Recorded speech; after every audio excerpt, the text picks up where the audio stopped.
Hello again.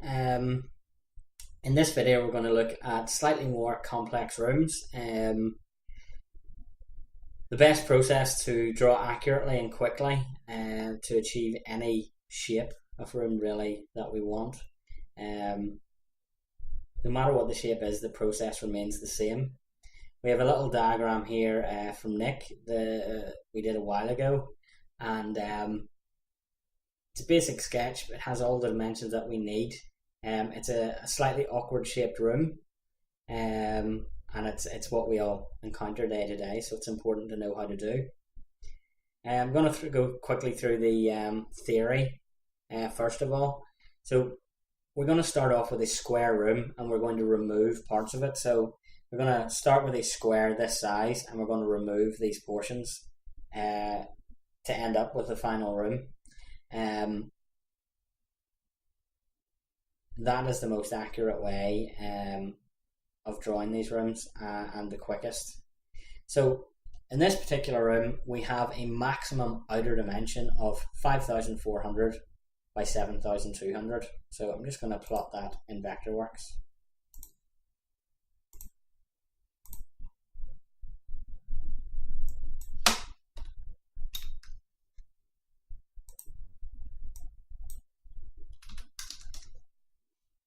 Okay, and this room is slightly too large to fit in our drawing area, so I'm going to change the layer scale.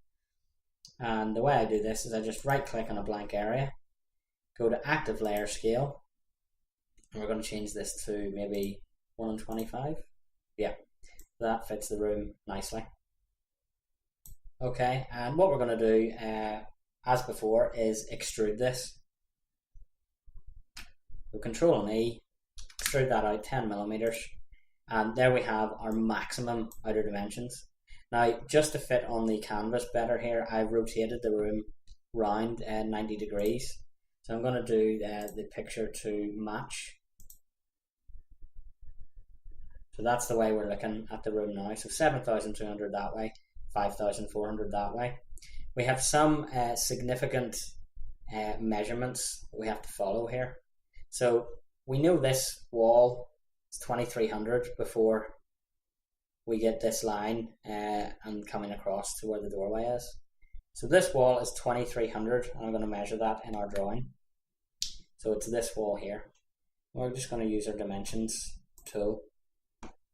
So object in the corner, our constrained dimensions tool, draw across, down slightly, and we change that to 2,300.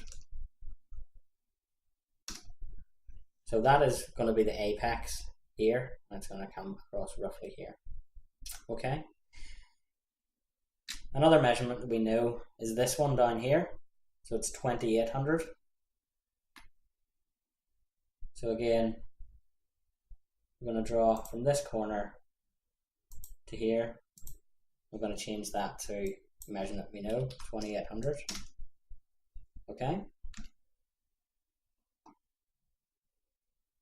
We have this measurement here, 900, 700, and then this one is 300. It's not marked, but it's in the notes elsewhere. So that brings it up to a total of 1,900 along this wall.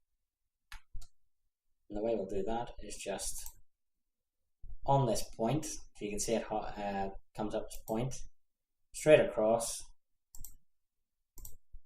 we make that 1,900. So what we have created is our three apex points, so it goes from there to there to there. Now the way we're going to do this is we're going to draw a shape that we want to cut away, and we're going to use our polygon tool. We start here on this point, single click, and across to the second point, and you can see it says point as I'm hovering over it. Across to our third point, round to here, and back to where we started, and we've created a polygon. And the polygon is the shape of the area that we want to remove from the room.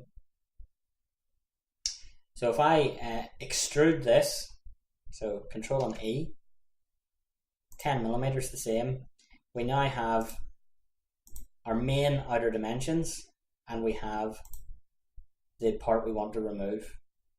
I'm going to get rid of these measurements, we don't need them anymore.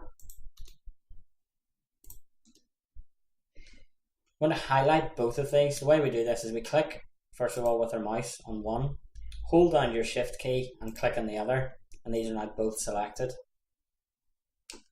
We look up in the model menu, we have add solid, subtract, and so on. We're going to want to subtract one solid from another.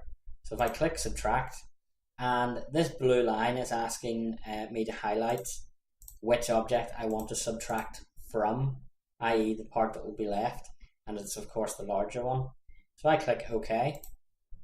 You can see we have now got the shape of the room.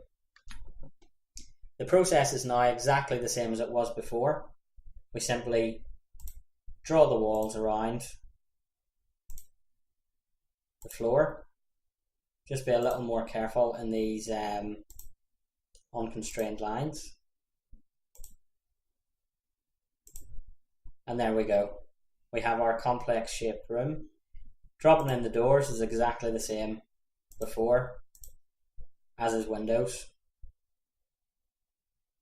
Okay guys, that's it. Thank you very much for watching.